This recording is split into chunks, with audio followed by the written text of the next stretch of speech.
தொடர்ந்து நம்ம வீடியோஸை பார்க்குறீங்க, ஆனால் சப்ஸ்கிரைப் பண்ண மறந்துடுறீங்க. நம்ம சேனலை சப்ஸ்கிரைப் பண்ணிக்கோங்க. இனி வரக்கூடிய நாட்களில் நிறைய அரசியல் பேச வேண்டியிருக்கு.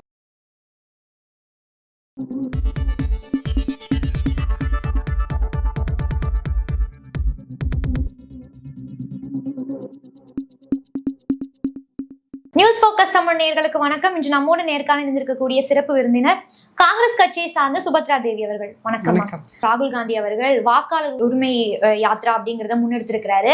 இதோடைய பாசிட்டிவ் சைன்ஸ் என்னவா இருக்கு? இதோடைய தாக்கம் எப்படி மேம் இருக்கு? மிகப்பெரிய தாக்கமாக இருக்குது பீகாரில். நிச்சயமாக ஃபார் எக்ஸாம்பிள் 2 நாளைக்கு முன்னாடி ஒரே நாளில் தலைவர் ராகுல் காந்தியை நேரில் சந்தித்த மக்களுடைய எண்ணிக்கை 6 லட்சத்துக்கும் மேலே.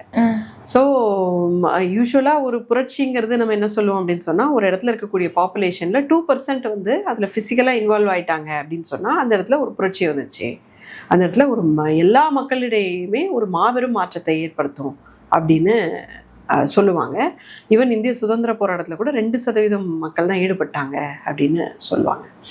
ஸோ ஈவன் நம்ம ஜல்லிக்கட்டு கூட பார்த்தீங்கன்னா அதே கவுண்ட் தான் வந்துச்சு. கிட்டத்தட்ட 2% of the population they physically participated in different places of the போராட்டம், ஜல்லிக்கட்டு போராட்டம். தலைவர் ராகுல் காந்தியுடைய இந்த நடைப்பயணத்தில் லட்சக்கணக்கான மக்கள் நேரில் பங்கேற்றிருக்கிறதும், அவங்க அந்த விழிப்புணர்வு எல்லா பக்கமும் ஸ்ப்ரெட் பண்ணுறதும் ஒரு பெரிய நல்ல விஷயமா இருக்குது. இது கொஞ்சம் அப்படியே பார்த்திங்கன்னா குஜராத்தில் கூட ஒரு பெரிய நடைபயணம் அவங்க பண்ணியிருக்கிறாங்க. நேற்று தெலுங்கானாவில் பண்ணியிருக்கிறாங்க. ஸோ மீனாட்சி தீதின்னு நாங்கள் சொல்லுவோம். ஸோ அவங்க அங்கே இன்சார்ஜ் அந்த ஸ்டேட்டுக்கு. ஸோ அவங்க காங்கிரஸ்லேருந்து இனிஷியேட் பண்ணி அது ஒரு அளவுக்கு பண்ணியிருக்கிறாங்க. ஸோ இப்போது நம்ம தமிழ்நாட்டை பொறுத்த வரைக்கும் செப்டம்பர் 7 ஒரு பெரிய மாநாடு திருநெல்வேலியில் ஆர்கனைஸ் பண்ணுறோம். ஏற்கனவே ஒரு 25 மாவட்டத்தில் மெழுகுவர்த்தி ஏற்றி உடனே அதை பண்ணோம். ஸோ இது வெறும் காங்கிரஸ் மட்டுமே பண்ணணும் அப்படிங்கிறது இல்லாமல் எல்லாருமே இதில் இன்வால்வ் ஆகி நம்முடைய வாக்கு உரிமையை நம்ம மீட்க வேண்டிய ஒரு அவசியம் இருக்கு. இது நிச்சயமா ஒரு பெரிய புரட்சி. ஓகே மேம், இப்போ நடக்கக்கூடிய எல்லா ஆக்டிவிட்டிஸும் பார்த்தீங்கன்னா ராகுல் காந்தி அவர்கள் மட்டும்தான் முன்னாடி நின்று அதெல்லாம் பண்ற மாதிரி இருக்கு. இப்போ இந்தியா அலைன்ஸ்ல காங்கிரஸ் மிக முக்கிய கட்சியா இருக்கு. அப்போ இது ஒரு இந்தியா அலைன்ஸ் அப்படிங்கிற மாதிரி எல்லா கட்சிகளும் சேர்ந்தே இதை முன்னெடுக்க கூடாது அப்படிதானே பண்றாங்கம்மா. நீங்க பீகார்ல பாத்தீங்கன்னாவே தலைவர் ராகுல் காந்தி பயணம் போறாங்க அப்படின்னு சொன்னா கூடவே அவங்களுடைய அலையன்ஸ் பார்ட்னரான தேஜஸ்வி யாதவ் கூடவே இருக்கிறாங்களே. ஒரு நிமிஷம் நீங்காமல் கூடவே இருந்து அவங்களும் ஈக்குவலாக பிரச்சாரம் பண்ணுறாங்க. அவங்களுடைய கட்சியும் கம்ப்ளீட்டாக இன்வால்வ் ஆகிருக்கு, காங்கிரஸும் கம்ப்ளீட்டாக இன்வால்வ் ஆகிருக்கு.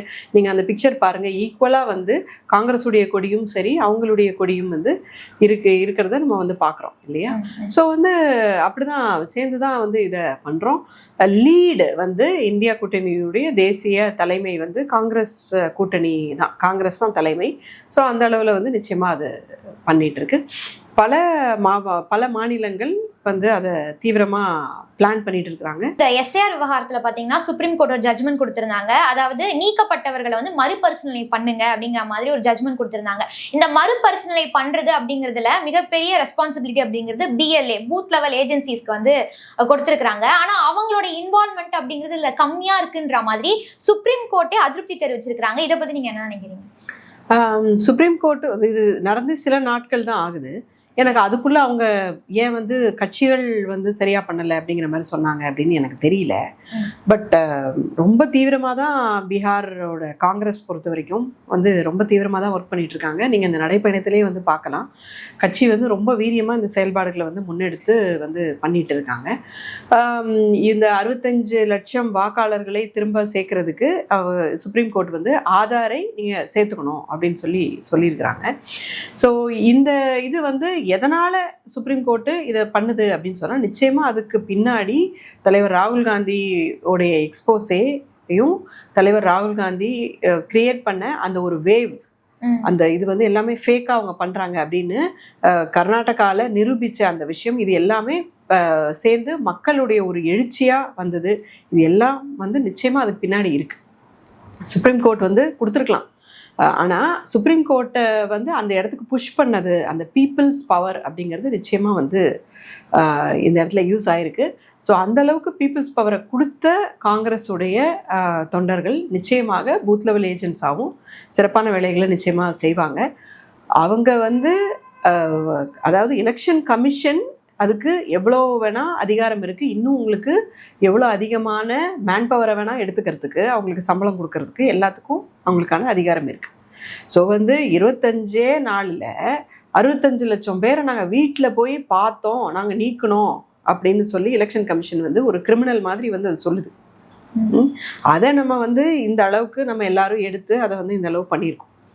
இப்போ அந்த ஆதாரை வச்சு அவங்க திரும்ப அப்ளை பண்ணும்போது, பீப்புள் அப்ளை பண்ணும்போது அவங்க அதை எல்லாத்தையும் அப்படியே இதை வந்து ஒரு டாக்குமெண்ட்டாக எடுத்துகிட்டு அவங்க அதை அக்செப்ட் பண்ணும்போது there should not be any problem. அதாவது எலெக்ஷன் கமிஷன் சைடில் இருந்து ரெசிஸ்டன்ஸ் இல்லாமல் அவங்க இதை ஒழுங்காக சுப்ரீம் கோர்ட்டோட இன்ஸ்ட்ரக்ஷனை ஃபாலோ பண்ணி அவங்க பண்ணுற பட்சத்தில் நிச்சயமாக இது நல்லபடியாக நடக்கும் அப்படின்னு நான் நினைக்கிறேன். காங்கிரஸ் கட்சி சைட்ல இருந்து நிச்சயமாக ரொம்ப தீவிரமாக ஒர்க் பண்ணிட்டு இருக்காங்க. இந்த எஸ்ஐஆர் அப்படிங்கிறது வரக்கூடிய தேர்தல்கள் நடக்க போறது, வரக்கூடிய தேர்தல்கள்ல மாநிலங்கள் நாங்கள் நடத்த போறோம் அப்படிங்கிற மாதிரி சொல்றாங்க. இன்னொரு பக்கம் ஆல்ரெடி நடந்து முடிந்த தேர்தல்கள்ல முறைகேடு அப்படிங்கிறது. ஸோ இந்த பாயிண்ட்டையுமே வந்துட்டு எதிர்க்கட்சி தலைவர் ராகுல் காந்தி அவர்கள் ரொம்ப முன்னாடி எடுத்து வச்சாரு. ஸோ இது எப்படி மேம், இதோட இம்பாக்ட் என்னவா இருக்கும், இதுல என்ன மாதிரியான பாசிட்டிவ் சைன்ஸ்லாம் இருக்கும்னு நினைக்கிறீங்க? இந்த இடத்துல வந்து இதுக்கு முன்னாடி நடந்த தேர்தல்கள், நிறைய தேர்தல்கள், எஸ்பெஷலி வந்து மகாராஷ்டிரா போன்ற தேர்தல், அதுக்கப்புறம் ஹரியானா, இந்த மாதிரி எல்லா தேர்தல்லையுமே வந்து நம்ம ஒரு பெரிய சந்தேகத்தை வந்து கிளப்புறோம். அந்தந்த சமயங்களில் காங்கிரஸ் கட்சியும் சரி, பலவேறு அதர் கட்சியும் சரி, சமூக ஆர்வலர்களும் சரி, நிறைய கடிதங்கள் வந்து எழுதியிருக்கிறாங்க, ரெப்ரசன்டேஷன்ஸ் கொடுத்துருக்குறாங்க, ஆதாரபூர்வமாக வந்து கம்ப்ளைண்ட்ஸ் ரைஸ் பண்ணியிருக்கிறது. இது எல்லாமே வந்து தொடர்ந்து வந்து பண்ண தான் செய்திருக்காங்க. அது எல்லாத்தையுமே ஈஸி வந்து எலெக்ஷன் கமிஷன் வந்து இக்னோர் பண்ணிட்டு தான் இந்த ஒரு கொடூரமான ஓட்டு திருட்டை வந்து அனுமதிச்சு இருக்குது. ஸோ இப்போ வந்து நம்ம என்ன கேட்குறோம் அப்படின்னு சொன்னால், எப்படி வந்து ஒரே ஒரு அசம்பிளி கான்ஸ்டிட்யூன்சியில் 1 லட்சம் போலி வாக்காளர்களை நம்ம ஐடென்டிஃபை பண்ணி கொடுக்க முடிஞ்சோம், அதே போல் பரக்கல பிரபாகர் அவர்கள் சொல்லியிருக்கிறாங்க, எம்ஜி தேவசகாயம் சார் சொல்லியிருக்காங்க, எல்லாம் வந்து மினிமம் 79 எம்பி கான்ஸ்டிட்யூன்சியில் இந்த குளறுபடிகள் நடத்திருக்கு 2024 எலெக்ஷனில் அப்படின்னு சொல்லி சொல்கிறாங்க. ஸோ இது எல்லாமே வந்து நிரூபிக்கிறதுக்கான வேலை வந்து இப்போ பார்த்துட்ருக்கோம். அதுக்கான டேட்டா தான் அவங்ககிட்ட கேட்குறோம், டிஜிட்டலாக நீங்கள் வந்து கொடுங்க அப்படின்னு. அதில் இன்னும் என்ன கேட்குறோம் அப்படின்னு சொன்னால், எந்த தேதியில் யார் அப்ளை பண்ணாங்க ஒரு புது ஓட்டர் ஐடிக்காக, ஃபார்ம் 6, ஃபார்ம் 7 ரிமூவலுக்காக யார் வந்து எந்த தேதியில் அப்ளை பண்ணாங்க, எந்த ஆதாரத்தின் அடிப்படையில் அவங்க வந்து அந்த இடத்துல இறந்துட்டாங்க அல்லது இல்லைன்னு நீங்கள் தீர்மானம் பண்ணீங்க இந்தியா முழுக்க, அப்படிங்கிற கேள்வியெல்லாம் நம்ம வச்சிட்ருக்கோம். ஸோ இதுக்கான டிஜிட்டல் டேட்டாவை கொடுங்க, என்னைக்கு நீங்கள் சேர்த்தீங்க, என்னைக்கு ரிமூவ் பண்ணீங்க, எந்த ஆதாரத்தின் அடிப்படையில் அப்படின்னு சொல்லிட்டு கடந்த 15 வருஷத்துக்கே நம்ம வந்து கேட்குறோம். ஒரு தேர்தலுக்கும் என்ன வந்து வாக்காளர் பட்டியல் டிஜிட்டலாக கொடுங்க அப்படின்னு சொல்லி. ஸோ தட் நம்ம இப்போ ஏஐ போன்ற டெக்னாலஜிஸ் எல்லாம் இருக்குது, டிஜிட்டல் இந்தியாவாக வேறு நம்ம இருக்கிறோம். ஸோ இந்தியா உலக அளவில் பார்த்திங்கன்னா மிகப்பெரிய சாஃப்ட்வேர் பாப்புலேஷனை நம்ம வந்து வச்சுருக்கிறோம். So we should be able to crack this with highest technology that is available today, இல்லையா? இதுக்கு யூஸ் பண்ணாமல் நம்ம ஜனநாயகத்தை பாதுகாக்கிறதுக்கு யூஸ் பண்ணாத ஆர்டிஃபிஷியல் இன்டெலிஜென்ஸும் வந்து பல்வேறு டேட்டா இன்டெலிஜென்ஸும் டெக்னாலஜிஸும் வேறு எதுக்கு யூஸ் பண்ண போகிறோம் இந்த டெக்னாலஜி எல்லாம் நம்ம வச்சு, இல்லையா? ஸோ வந்து இதை நம்ம கேட்டுட்ருக்குறோம். இப்போ நம்ம இம்மீடியட்டாக பண்ணக்கூடியது வந்து ஒரு பெரிய மக்கள் போராட்டம், ஒரு மக்கள் புரட்சி, ஒரு அமைதி புரட்சி வழியாக இவங்களுக்கு அழுத்தத்தை கொடுத்து எந்தெந்த தேர்தல்கள் வந்து சரியாக நடந்தது தவறாக நடந்தது அப்படிங்கிறத ஃபஸ்ட்டு அதை அரைவ் பண்ணணும். அதுக்கு பிறகு இம்மீடியட்டாக இந்த மத்தியில் உட்கார்ந்துருக்கக்கூடிய போலி கவர்மெண்ட் வந்து ரிமூவ் பண்ணணும். அவங்க ரிமூவ் பண்ணிவிட்டு அதுக்கு பிறகு மக்கள் எல்லாரும் சேர்ந்து நம்ம எய்தர் மறு தேர்தல் நடத்தலாம், அல்லது இதில் இருக்கக்கூடிய வாக்காளர் குளறுபடிகள்லாம் சரியாக இது பண்ணிவிட்டு சரியாக என்றது மூலமாக என்ன வருது அப்படிங்கிறத பண்ணலாம். ஸோ அது ஒவ்வொரு பீரியட் ஆஃப் டைம் நம்ம சேர்ந்து ஒருவேளை தேர்தல் ரத்து பண்ணால் மீண்டும் வேற ஒரு தேர்தல் நடத்துறதுக்கான வாய்ப்பு முதல்ல இந்தியாவுடைய சிஸ்டமில் இருக்கா? Why not? தேர்தல் ரத்து பண்ணனா நம்ம பண்ணி தானே ஆகணும். நம்ம சில விஷயங்கள் வந்து பிரசிடென்ஸ் இல்லாமல் இருக்கிறதுக்கு நம்ம கான்ஸ்டியூஷனுடைய கைடன்ஸ் எடுத்து நம்ம பண்ணிக்க வேண்டியதானே. சரி, நிறைய நம்ம ஒரு யங் டெமோக்ரஸி. ஓகே, சில விஷயங்கள் இதுக்கு முன்னாடி நடந்தே இருக்காது. அப்போ அதுக்கு எப்படி செய்யறதுன்னு சொல்லிட்டு இப்போதான் நம்ம எல்லாரும் சேர்ந்து முடிவு பண்ணி நம்ம வந்து பண்ணணும், இல்லையா? நம்மளை பொறுத்த வரைக்கும் அரசியலமைப்பு அதுதான் இந்தியாவினுடைய உயிர் நாடி. அரசியலமைப்பு என்ன சொல்லுது? எல்லாருக்கும் ஒரு ஓட்டு, எல்லாரும் சமம், எல்லாரும் சுதந்திரமாக வாக்களிக்க வேண்டும், நீதி நிலவ வேண்டும், இது எல்லாம் வந்து சொல்லியிருக்கு. அதுலேருந்து ஒரு இன்ச்சு கூட டீவியேட் ஆகாமல் நம்ம வந்து நம்மளுடைய செயல்பாடுகளை முன்னெடுத்து போகும் பட்சத்தில் இதற்கு தேவையான சட்டங்கள் வரும் கால தேர்தல்களில் எல்லா விவிபேட்டையும் எண்ணணுமா, எல்லா சிசிடிவியும் கட்டாயம் ஃபார் எவர் ப்ரிசர்வ் பண்ணணுமா, இது மாதிரி நிறைய இந்த மாதிரி தேர்தல் குளறுபடி வராமல் இருக்கிறதுக்கு என்னென்ன புதிய சட்டங்கள், புதிய ரூல்ஸு, புதிய ப்ரொசீஜர்ஸ், ப்ராசஸ் இதெல்லாம் நம்ம இனிஷியேட் பண்ணணுமோ அதை வந்து நம்ம இனிஷியேட் பண்ணி நம்ம பண்ணணும். ஓகே மேம், இப்போ வந்துட்டு ராகுல் காந்தி அவர்கள் மிக முக்கிய குற்றச்சாட்டை வந்துட்டு தேர்தல் ஆணையத்தை நோக்கி அவர் வந்து வச்சிருக்கிறாரு. ஆனா அப்படிப்பட்டவர் மேல எந்த ஒரு அவதூறு வழக்கையுமே இன்றளவுக்குமே ஏன் வந்துட்டு தேர்தல் ஆணையம் எதுவுமே பண்ணல, அப்படி ஒரு வழக்கு ஏன் போடல? அந்த மாதிரி வழக்கு போட்டனாக்க ராகுல் காந்தி சொல்லக்கூடிய ஒவ்வொன்றையுமே வந்து ப்ரூவ் பண்ண முடியும்ல நம்மளால. ஓகே. ஸோ டெஃபமேஷன் கேஸ் அப்படிங்கிறது என்னன்னா, நீங்க வந்து ஒரு உண்மை இல்லாத விஷயத்தை சொல்லிவிட்டீர்கள் என்றால் டெஃபமேஷன் கேஸ் வந்து அப்ளிகபிள். பட் நீங்க சொன்ன அத்தனையுமே உண்மைதானே, நம்ம புதுசா எதையுமே சொல்லலையே. ஆனா தொடர்ந்து பாஜகவும் தேர்தல் ஆணையம் என்ன சொல்றாங்கன்னா, ராகுல் காந்தி போய் தான் சொல்றாரு, அப்படி ஒரு முறைகேடே நடக்கல அப்படிங்கிற மாதிரிலாம் சொல்றாங்க. ஆமா, அப்படின்னா அவங்க வந்து என்ன சொல்றாங்கன்னா, அவங்களுடைய வாக்காளர் பட்டியல் வந்து பொய்யே அப்படின்னு அவங்களே சொல்றாங்களா? நம்ம புதுசா எதுவும் சொல்லலையே. நம்ம புதுசா எதையாவது சொன்னா நீங்க நான் சொன்னது பொய்ன்னு சொல்லலாம். நாங்க புதுசா எதுவுமே சொல்லலையே. உங்களுடைய வாக்காளர் பட்டியல்ல இப்படிலாம் இருக்குது பாருங்கோ அப்படின்னு தான் நம்ம சொல்லியிருக்கோம். அப்போ உங்க வாக்காளர் பட்டியல் பொய்ன்னு சொல்றீங்களா நீங்க? அதைத்தானே நாங்களும் சொல்றோம். இது ஏன் பொய்யா வச்சிருக்கிறீங்க அப்படின்னு சொல்லி தானே நாங்களும் கேட்குறோம் இல்லையா? ஸோ இப்போ எங்களோட கேள்வி என்னன்னா, எலெக்ஷன் கமிஷனை நோக்கி நாங்கள் கேள்விகள் கேட்டுட்டு இருக்கிறோம். எலெக்ஷன் கமிஷனுக்கு ஆதரவாக எதுக்கு பிஜேபி பேசுது, எங்க அப்பன் குதிரைக்குள்ள இல்லை அப்படின்னு சொல்லி ஏன் பேசுது? அதுக்கான காரணம் என்ன மேம்? ஏன் அவங்க பேசுறாங்க? அதுதான் வந்து நிரூபிக்குது இவங்க ரெண்டு பேரும் கூட்டு களவாணிகள் அப்படின்னு சொல்லி. இப்போ எஸ்ஐஆரை பத்தி நீ வந்து பாராளுமன்றத்துல பேசு பேசு பேசுன்னு சொல்லி எத்தனை வாட்டி நம்ம போராட்டம் பண்ணியிருக்கோம். காங்கிரஸ் கட்சியும் இந்தியா கூட்டணியில் இருக்கிற அத்தனை பேருமே எம்பிஸ் வந்து எத்தனை நாள் வந்து போராட்டம் பண்ணியிருக்கோம். எஸ்ஐஆர் ரொம்ப முக்கியமான விஷயம், இதை வந்து பாராளுமன்றத்தில் டிஸ்கஸ் பண்ணுங்கன்னு. ஒவ்வொரு வாட்டியும் நீங்கள் என்ன சொன்னீங்க? எலெக்ஷன் கமிஷன் என்பது ஒரு இண்டிபெண்டான அமைப்பு, தேர்தல் ஆணையம் ஒரு தனியான அமைப்பு, சுதந்திரமான அமைப்பு. அது வந்து அதுக்கும் நமக்கும் சம்மந்தம் இல்லை. பாராளுமன்றம் சொல்கிறதெல்லாம் வந்து அது கேட்காது, நாங்கள் சொல்கிறதெல்லாம் அது கேட்காது. அதோடைய செயல்பாட்டை பற்றி இங்கே டிஸ்கஸ் பண்ண முடியாது அப்படின்னு நீங்கள் சொல்றீங்களா இல்லையா? இப்போ எலெக்ஷன் கமிஷனை பற்றி நாங்கள் ஆதாரபூர்வமாக ஒரு விஷயத்தை எடுத்து வச்சுருக்கோம். இதுக்கு வக்காலத்து வாங்குறதுக்கு நீங்கள் எதுக்கு வரீங்க? அது சுதந்திரமான அமைப்பு தானே, நீங்கள் பாட்டுக்கு நீங்கள் போங்க. ஆக்சுவலாக நீங்களும் எங்கள் கூட சேர்ந்து தானே போராடணும். நாங்கள் போலி வாக்காளர் பட்டியல் இப்படி இருக்குன்னு சொல்கிறோம், அச்சோ தேர்தலே இப்படி தப்பாக நடத்திட்டீங்களா அப்படின்னு சொல்லி நீங்களும் எங்கள் கூட சேர்ந்து தானே எலெக்ஷன் கமிஷனை கேள்வி கேட்கணும். அது சுதந்திரமான அமைப்பு தானே, நீங்கள் எதுக்கு அந்த பக்கத்து போய் அதுக்கு வக்காலத்து வாங்குறீங்க? அப்போ நீங்கள் கூட்டு களவாணிகள் தானே. ஊர்ஜிதப்படுத்துது இல்லையா? நீங்களே நிரூபிச்சிட்டீங்களே, ஹென்ஸ் ப்ரூவ்ட். ஓகே மேம், இந்த தேர்தல் முறைகேடு, எஸ்ஐஆர், இதனால ஓட்டர்ஸ் எந்த அளவுக்கு பாதிக்கப்படுறாங்க? அது மட்டும் இல்லாமல் இந்த விவகாரத்தை நோட்டி நீங்கள் வந்துட்டு சில முயற்சிகள் எடுக்கிறீங்க. ஸோ நீங்கள் மக்களுக்காக தான் எடுக்கிறீங்க அப்படிங்கிற விஷயங்களை புரிஞ்சுக்கிட்டு மக்கள் உங்களை நோக்கி வர ஆரம்பிச்சிருக்கிறாங்களா? அவங்களுடைய செயல்பாடுகள்லாம் எப்படி இருக்கு? ஓகே, ஸோ இப்போ வந்து இந்த வாக்கு திருட்டுனால பாதிக்கப்படுறது அப்படிங்கிறது ஓட்டர்ஸ் தான். அல்லது வந்து ஓட்டர்ஸ் மட்டும் இல்லை, ஓட்டு வயசையே அட்டைன் பண்ணாத ஒரு டீனேஜரும் சரி, ஒரு குழந்தையும் கூட பாதிக்கப்படுது. ஸோ அரிசிக்கும் பருப்புக்கும் ஜிஎஸ்டி இன்னைக்கு நம்ம கட்டிக்கிட்டு இருக்கிறோம்.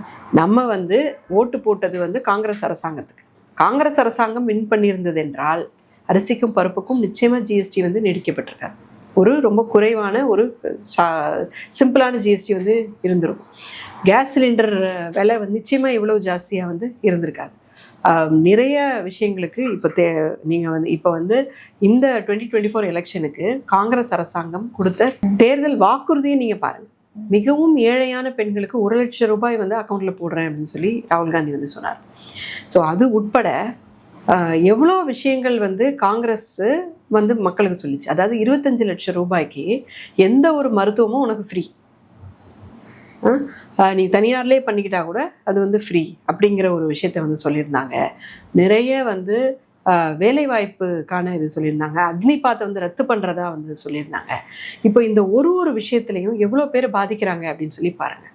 இப்போது மினிமம் வேலைவாய்ப்பு இருக்குல்ல, இப்போ வந்து 100 நாள் வேலை திட்டம் இருக்குது, அது 150 நாள் எக்ஸ்டெண்ட் பண்ணுறேன்னு சொன்னாங்க. 400 ரூபாய் ஒரு நாளைக்கு சேலரி தரேன்னு சொன்னாங்க. அது போன்ற ஒரு திட்டம் வந்து ஸ்லம்ஸ்க்கு வரும், அர்பனுக்கு வரும். அர்பனில் கூட ரொம்ப வேலையை செய்ய உழைக்க முடியாதவர்களுக்கும் கூட ஒரு மினிமம் இன்கம் இருக்கணும் அப்படிங்கிறதுக்காக 100 நாள் வேலை திட்டம் போன்ற ஒரு விஷயத்தை இங்கேயும் எக்ஸ்டெண்ட் பண்ணுறேன்னு சொன்னாங்க. இது எல்லாத்தையுமே மக்கள் இழந்துட்டாங்கல்ல. இது எல்லாமே இருந்திருந்தா இன்னைக்கு கோடான கோடி மக்களுடைய வாழ்க்கை எவ்வளவு தூரம் வந்து நல்லா இருந்திருக்கும். அப்போ இந்த ஓட்டு திருட்டினால் பாதிக்கப்பட்டது இங்கே இருக்கக்கூடிய ஒவ்வொரு குடிமக்களும் இல்லையா? ஸோ வந்து இந்த உண்மையை தான் நாங்கள் வந்து தெருவாக எடுத்து சொல்லிட்டு இருக்கிறோம். இன்னும் சோஷியல் மீடியாலே நீங்கள் பார்க்கலாம், நிறைய சின்ன சின்ன நாடகங்கள் வழியாக எல்லாமே வந்து சொல்கிறோம். எவ்வளவு தூரம் ஜனரஞ்சகமாக இதை மக்கள்கிட்ட கொண்டு போய் சேர்க்க முடியுமோ அதை வந்து நாங்கள் பண்ணுறோம். இந்த சமயத்தில் சாதாரண குடிமக்கள் எங்கள் கூட கை கோர்க்கிறத நாங்கள் பார்க்குறோம். அவங்க என்ன புரிஞ்சுக்கிறாங்கன்னு சொன்னால், இது வந்து காங்கிரஸ்க்கான போராட்டம் கிடையாது, இது ஏதோ காங்கிரஸ் தோத்து போயிடுச்சுன்னு இந்த போராட்டம் பண்ணல, நம்மளுடைய வாக்குரிமைக்கான போராட்டம், நம்முடைய ஜனநாயகத்துக்கான போராட்டம், நம் ஒவ்வொருவருடைய வாழ்வாதாரத்திற்கான போராட்டம், ஒவ்வொரு இந்திய மக்களுடைய எதிர்காலத்திற்கான போராட்டம் அப்படிங்கிறத மக்கள் வந்து நிச்சயமாக புரிஞ்சுக்கிறாங்க. இதை வந்து அவங்க கிட்ட சொல்லும்போது நம்ம எவ்வளோ விஷயங்கள் வந்து சொல்கிறோம் மக்கள்கிட்ட, அதுக்கெல்லாம் இல்லாத ஒரு ரெஸ்பான்ஸ் வந்து அவங்களுக்கு பயங்கரமாக இருக்குது. அட்ட பாவி, நீ ஏமாற்றி தான் வந்து இங்கே உட்காந்துருக்கியா அப்படிங்கிறது வந்து ரொம்ப பயங்கரமாக இருக்குது. அது களத்தில் இருக்கிறத அவங்க தெரிஞ்சுக்கிறாங்க. இந்த எக்ஸ்போசேக்கு பிறகு ராகுல் காந்தி வந்து இந்த ஓட்டு திருட்டை பற்றி வெளிக்கொண்டு வந்த பிறகு பாருங்கள், யார் ஹோம் மினிஸ்டருக்கும் பிரதமருக்கும் ஒரு சிரிப்பு கூட இல்லை முகத்தில். அப்படியே பேய் அரைஞ்ச மாதிரி இருக்கிறாங்க. எதிரே பார்க்கல அவங்க. இவ்வளோ டீப்பாக காங்கிரஸ் வந்து 6 மாதம் வேலை பார்த்து இவ்வளோ டீப்பான ஒரு எக்ஸ்போஸே நம்ம பண்ணுவோம் அப்படின்னு ஆதாரத்தோடு நம்ம நிரூபிப்போம் அப்படின்னு அவங்க எதிரே பார்க்கல. அதை தொடர்ந்து டகன்னு காங்கிரஸ் பண்ண அடுத்த விஷயங்கள், உடனே நடைப்பயணம், உடனே அதை பற்றி தொடர்ந்து ப்ரெஸ் மீட்ஸு, தொடர்ந்து இந்தியா முழுக்க பல இடங்களில் வந்து அவங்களுடைய வாக்காளர் பட்டியலை வந்து சரிபார்த்து தினமும் வந்து அதை பீப்புள் எக்ஸ்போஸ் பண்ணுறது, காங்கிரஸ் கட்சி எக்ஸ்போஸ் பண்ணுறது, அதர் பார்ட்டிஸ் வந்து எக்ஸ்போஸ் பண்ணுறது. கேரளா போன்ற இடத்துல ஒரு எம்பி வந்துச்சு, துரத்தி அடிக்கப்படுறாரு, நீ வந்து போலியா ஓட்டு வாங்கி தான் ஜெயிச்சிருக்க அப்படிங்கிறத அந்த இடத்துல இருக்கக்கூடிய போலி வாக்காளர்களை பட்டியலை வந்து வெளியிட்டு அவங்க வந்து துரத்த ஆரம்பிச்சிட்டாங்க. பல இடங்களில் வந்து துரத்த ஆரம்பிச்சிட்டாங்க. ஸோ இந்த எல்லாமே வந்து சாதாரண மக்கள் பண்ணுறாங்க. இது எல்லாமே காங்கிரஸ் இனிஷியேட் பண்ணால் கூட சாதாரண மக்கள் வந்து இதை பண்ணுறாங்க. இதை வந்து அவங்க புரிஞ்சுக்கிறாங்க. தேர்தலில் தோற்று போகிறது வந்து காங்கிரஸ் ஒன்றும் புதுசு கிடையாது. பெரிய தோல்விகளையும் பார்த்துருக்குறோம், பெரிய வெற்றியையும், நினச்சி பார்க்க முடியாத வெற்றியையும், நினச்சி பார்க்க முடியாத தோல்வியையும் கூட காங்கிரஸ் வந்து பார்த்துருக்கு. எந்த ஒரு காரணத்துக்கு தோற்றா கூட இந்த ஒரு காரணத்துக்காக நம்ம தோற்றுருக்கோம், அதை நம்ம சரி பண்ணிவிட்டு அடுத்த தேர்தலை வந்து நம்ம சந்திக்கணும் அப்படிங்கிறது தான் எப்போதும் காங்கிரஸுடைய வழக்கமாக இருந்தது. எவ்வளோ தேர்தலில் தோற்றாலும் அடுத்த தேர்தல்களில் காங்கிரஸ் வந்து தொடர்ந்து வின் பண்ணியிருக்கு. பல மாவட்டங்கள்லேயும் சரி, பல மாநிலங்கள்லேயும் சரி, நேஷ்னல் எலெக்ஷன்லேயும் வந்து வின் பண்ணியிருக்குது. ஸோ அதனால் நம்ம தோற்று போயிட்டோங்கிறதுக்காக இது பண்ணல, நம்ம தோற்று போகலை, பொய்யா நீங்கள் அனௌன்ஸ் பண்ணிட்டீங்க. மக்களுக்கு காங்கிரஸ் பணி செய்யறதுக்கான வாய்ப்பை பறித்து மக்கள் வாழ்க்கையை குலைச்சிட்டீங்க அப்படிங்கிறது தான் காங்கிரஸ் கட்சியினுடைய ஒரு கோபம். இன்னொன்று, காங்கிரஸ்காரர்கள் வந்து சாதாரணப்பட்டவர்கள் கிடையாது. உயிர் போனாலும் சுதந்திரத்தை வாங்கி கொடுத்தவர்கள். அவங்க எப்படி வந்து இந்த ஒரு விஷயத்தை வந்து விடுவாங்க, ஜனநாயகத்தை எப்படி வந்து விடுவாங்க? ஸோ நீங்கள் காங்கிரஸினுடைய மிக தீவிரமான ஒரு போராட்டத்தை வரும் காலங்களில் நீங்கள் பார்ப்பீங்க. காங்கிரஸ் எங்கே இருக்குது, காங்கிரஸ் என்ன பண்ணும், அப்படி இப்படின்னு காங்கிரஸை பற்றி என்னெல்லாம் வந்து ஒரு பரப்புரை, போலி பரப்புரை வந்து ராகுல் காந்தியை பப்புன்னு சொன்னது உட்பட வந்து என்னெல்லாம் பரப்புரை செய்யப்பட்டதோ அது அத்தனையும் வந்து உடைச்சி தகர்க்கிறத வந்து மக்கள் கண்ணு முன்னாடி பார்க்க போகிறாங்க. உண்மையான காங்கிரஸ் வந்து சத்தியத்துக்காக எப்படி எழுந்து நிற்குது அப்படிங்கிறத நிச்சயமாக மக்கள் வந்து பார்ப்பாங்க. உங்களுடைய நேரத்தை ஒதுக்கி இந்த நேர்காணல் கலந்து கொண்டதுக்கு மிக்க நன்றி. தேங்க்யூ.